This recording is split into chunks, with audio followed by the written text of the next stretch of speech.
주님께서 여러분과 함께 또한 사제의 영과 함께 루카가 전한 거룩한 복음입니다. 주님 영광 받으소서.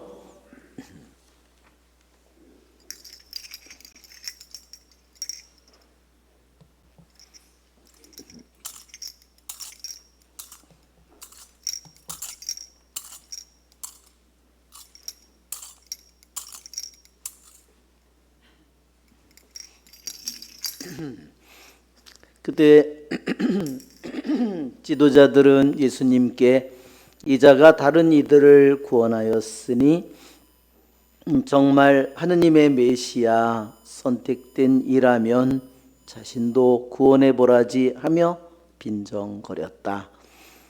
군사들도 예수님을 조롱하였다. 그들은 예수님께 다가가 신포도주를 들이대며 말하였다. 내가 유다인들의 임금이라면 너 자신이나 구원해 보아라. 예수님의 머리 위에는 이자는 유다인들의 임금이다라는 제명패가 붙어 있었다. 예수님과 함께 죄송합니다. 매달린 죄수 하나도 당신은 메시아가 아니시오. 당신 자신과 우리를 구원해 보시오 하며 그분을 모독하였다. 그러나 다른 하나는 그를 꾸짖으며 말하였다. 같이 처형을 받는 주제에 너는 하느님이 두렵지도 않으냐. 우리야 당연히 우리가 저지른 짓에 합당한 벌을 받지만 이분은 아무런 잘못도 하지 않으셨다. 그러고 나서 예수님 선생님의 나라에 들어가실 때 저를 기억해 주십시오 하였다. 그러자 예수님께서 그에게 이르셨다. 내가 진실로 너에게 말한다. 너는 오늘 나와 함께 낙원에 있을 것이다. 주님의 말씀입니다. 그리스도님 찬미합니다. 서로 앉으십시오. 우리 사소서. 참 예수님, 오늘은 우리 교회의 달력의 맨 마지막 날입니다. 그래서 교회 달력을 전례력이라고 그렇게 부르죠. 그래서 우리는 가톨릭 신자들은요, 우리나라에 사는 가톨릭 신자들은 양력, 음력, 전례력 세 가지 달력을 사용합니다. 어떤 달력이 제일 빠른가요? 전례력이 제일 빠릅니다. 다음 주가 대리밀주죠. 사실은 교회 달력으로 그날이 1월 1일입니다. 그리고 오늘이 교회 달력으로 마지막입니다. 왜 그러면 교회 달력은 이렇게 다를까? 교회 달력은 1년의 이 안에 구원의 신비를 전체 다 집어넣은 거예요. 그래서 쉽게 말하자면 다음 주일 대림제 일주일은 세상의 창조라고 생각하면 되고요. 마지막 오늘 그리스도왕 대축일 34주일은 세상의 끝날, 완성되는 날을 미리 기념하는 것입니다. 왜 오지도 않은 날을 미리 기념할까? 그것은 우리들이 그분이 내년에 오시든 10년 후에 오시든 100년 후에 오든 오늘 내 자신이 어떻게 사느냐에 따라서 나의 모습은 변하지 않을 거예요. 그렇죠, 여러분? 그분이 나에게 주시는 영광과 승리는 바로 내가 오늘 내가 인간으로서 사는 하루하루의 삶을 충실하게 잘 살아갈 때 우리는 마지막 날에 그분이 오실 때, 그분이 우리를 심판하실 때, 그분이 우리에게 영광을 주실 때 우리의 자리는 오늘이 결정하기 때문입니다. 오늘 주님의 이 그리스도왕 대축일은 2000년 전에 예수님이 이 세상에 오신 예수님은 정말 십자가에 오늘 못 박힌 예수님의 모습은 두 강도들 사이에 못 박힌 예수님의 모습은 너무나 무기력한 정말 너무나 비참한 모습입니다. 그러나 그분이 다시 오실 때는 그렇게 무기력하고 가난하고 비참한 모습으로 오지 않을 겁니다. 그분이 다시 오실 때는 모든 영광과 권능을 가지시고 그분이 오실 겁니다. 그리고 모든 것을 다스릴 권능을 온 세상에 드러낼 것입니다. 그래서 오늘 그리스도 왕 대축일을 우리가 기념하는 것은 그날에 내가 그분 영광의 속에서 오시는 주님, 승리의 주님이 오실 때 내가 그분 곁에, 그분 안에, 그분과 함께 있을 거라는 것을, 그분께서 우리에게 묵시록에 말씀하듯이 나는 너에게 옥좌를, 승리하는 자에게 옥좌를 주겠다.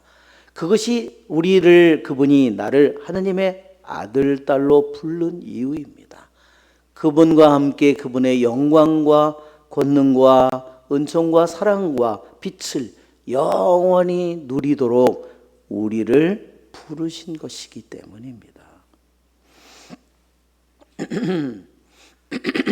여러분, 우리는 그러한 그분이 그렇게 영광으로 오실 그날을 기다리면서 그날을 믿고 그날을 우리들의 마음속에서 바라고 그것을 우리가 원하고 사랑하는 사람으로 우리는 부르심을 받은 것입니다.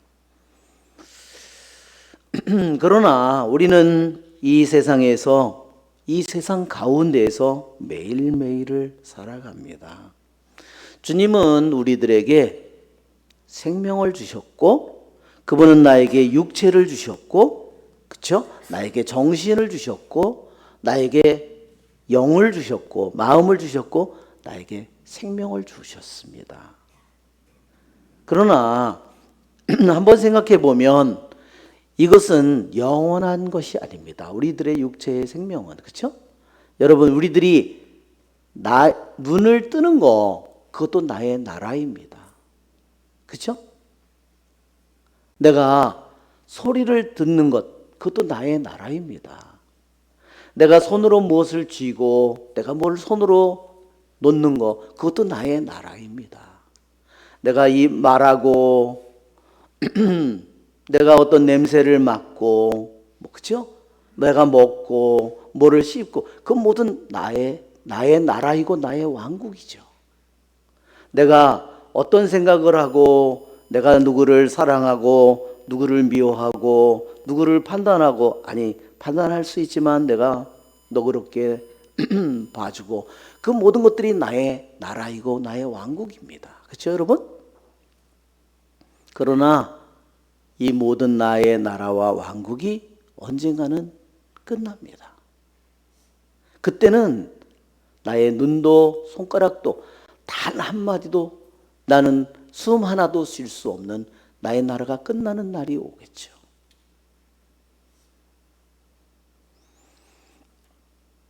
그때 나는 완전한 무로 돌아갈 것입니다. 아무것도 없는 정말로 가난함으로, 비참함으로 돌아가겠죠. 그럴 때 아무리 내가 이 세상에서 많은 재산을 가졌고, 내가 아무리 많은 것을 성취했고, 내가 많은 능력을 가졌고, 아무리 내가 뛰어난 미모를 가졌고, 나는 완전한 무로, 아무것도 할 수 없는 무로 돌아갈 것입니다. 여러분, 그 순간에 어떻게 될까요? 하느님이 모든 것이 되겠죠. 여러분, 우리는 이 모든 것을 통해서 나의 육신의 생명의 끝이라는 이 순간을 통해서 나에게 주어진 모든 것들이 하느님으로부터 받은 선물이라는 것을 우리가 깨닫게 되고, 우리가 살 때는 이 세상이 전부 같아 보이는데, 내 생명이 끝나는 날 나는 본래부터 아무것도 없었다는 것, 그리고 하느님이 전부라는 것을 우리는 깨닫게 될 것입니다. 그러므로 우리는 주님께서 나에게 생명을 주신 이 시간에, 이 때에 우리는 내 삶을 주님께 드리는 그러한 삶을 주님께 나의 모든 것을 나의 뜻이든 계획이든 사랑이든 내 행동이든 모든 것을 그분에게 다시 돌려드리면서 살아야 됩니다. 내 중심적으로 내 뜻대로가 아니라. 그럴 때 주님께서 나의 모든 육신의 모든 오관이든 나의 모든 기능이 다 멈추고 내가 무로 돌아갈 때 나에게 남는 것은, 그래, 너는 세상에 있을 때 너는 내가 하는 행동 하나하나, 내가 사는 이유, 내가 사는 목적, 내가 하는 행동, 모든 것이 너는 삶의 이유도 나였고 삶의 목적도 나였다. 그렇죠? 이미 살아있는 동안에 그 사람의 모든 것을 다스리는 것은 뭐예요? 이미 주님이에요.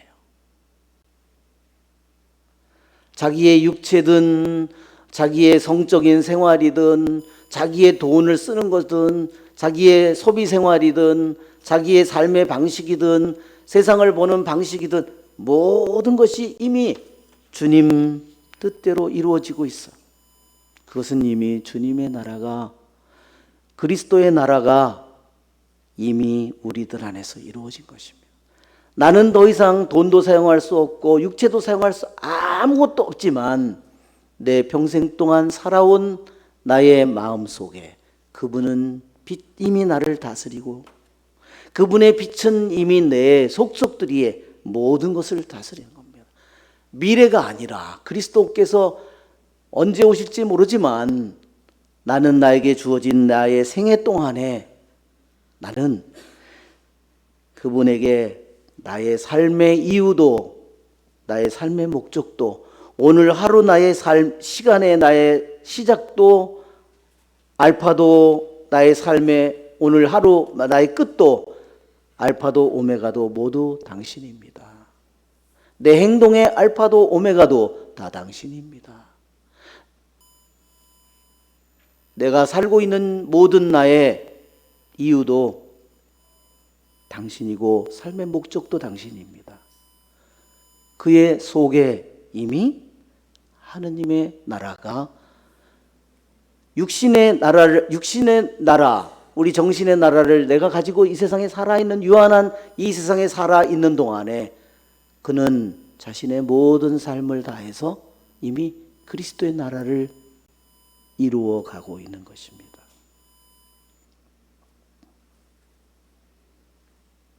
그러기에 우리가 이와 같은 마음으로 사는 사람은 이미 그리스도의 나라가, 그리스도의 왕국이 이미 우리들 안에서 이루어지고 우리들 안에서 완성되어서 사는 것입니다. 오늘 독서의 말씀에 이런 말씀이 있습니다. 그분은 보이지 않는 하느님의 모상이시며 모든 피조물의 맞이십니다. 예수님께서 보이지 않는 하느님의 모상이라고 그랬어요. 우리말로 이게 번역을 하면요, 잘 뜻의 의미가 나타나지 않습니다.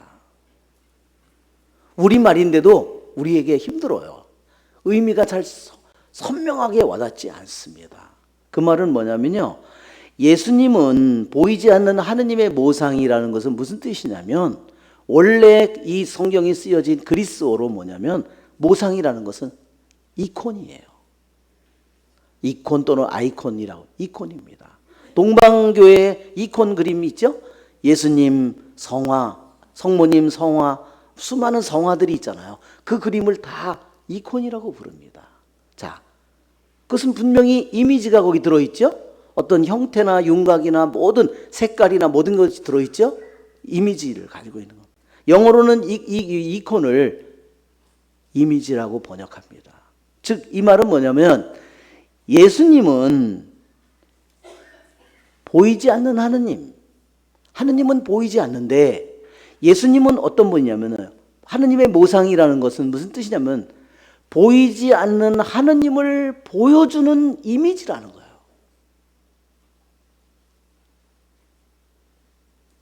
여러분, 우리도 그런 것입니다. 그러니까 예수님은 하느님 아버지를 쏙 빼닮은 존재예요. 그래서 예수님께서 말씀하시기를 나를 보았으면 곧 아버지를 본 것이다 이렇게 말하는 겁니다. 예수님은 보이지 않는 하느님을 쏙 빼닮았고 보이지 않는 하느님을 우리들 모두에게 보여주는 거야. 보여주고 들려주고 만질 수 있고 먹을 수 있고 그렇게 된 것이 바로 보이지 않는 하느님의 보이는 이콘이라는 겁니다. 예수님이. 여러분, 우리는 그분을 닮도록 부르심을 받은 자들입니다. 즉 우리는 뭐냐면 하느님의 보이지 않는 하느님의 모상이에요. 그래, 나는 너를 하느님의 아들로 하느님의 딸로 삼았다. 내 모든 생각, 내 모든 뜻, 내 모든 사고방식, 내가 돈을 쓰는 방식, 내가 사는 방식, 생각하는 방식, 세상적인 것이 아니라, 세상적인 방식대로가 아니라 바로 예수 그리스도의 보이지 않는 하느님을 이 세상에 보이는 모습으로 내 행동, 내 뜻, 내 결정 한 가지 한 가지 이 모든 것을 통해서 보이지 않는 하느님의 모습을 그대로 보여주는 이콘이 되도록 우리가 부르심을 받았습니다. 그냥 단지 세례만 받은 것이 아니라 속속들이 뿐만 아니라 우리의 겉모습 모든 것까지도 보이지 않는 하느님의 이콘이 되도록 예수님처럼 부르심을 받은 사람이에요. 여러분, 우리가 얼마나 놀라운 자리에 우리가 부르심을 받은지 아시겠죠, 여러분? 우리의 하루하루가 여러분, 우리들 자신이 보이지 않는 하느님의 이콘이 될 때 내 가족이든 내 주위에 있는 사람이든 친구든 모든 사람들이 나의 빛나는 보이지 않는 하느님의 영광스러운 모습을, 거룩한 모습을, 은총의 모습을, 사랑의 모습을, 빛의 모습을 보게 될 겁니다. 여러분 그리스도께서 다스리는 그 자리에 여러분 모두의 자리가 거기에 주어져 있다는 사실을 여러분 오늘 마음속에 그리면서 이 자리를 절대로 빼앗기지 않도록 여러분이 살아가시기를 바랍니다. 우리의 좋으신 주님을 찬미합시다. 아멘. 일어서십시오.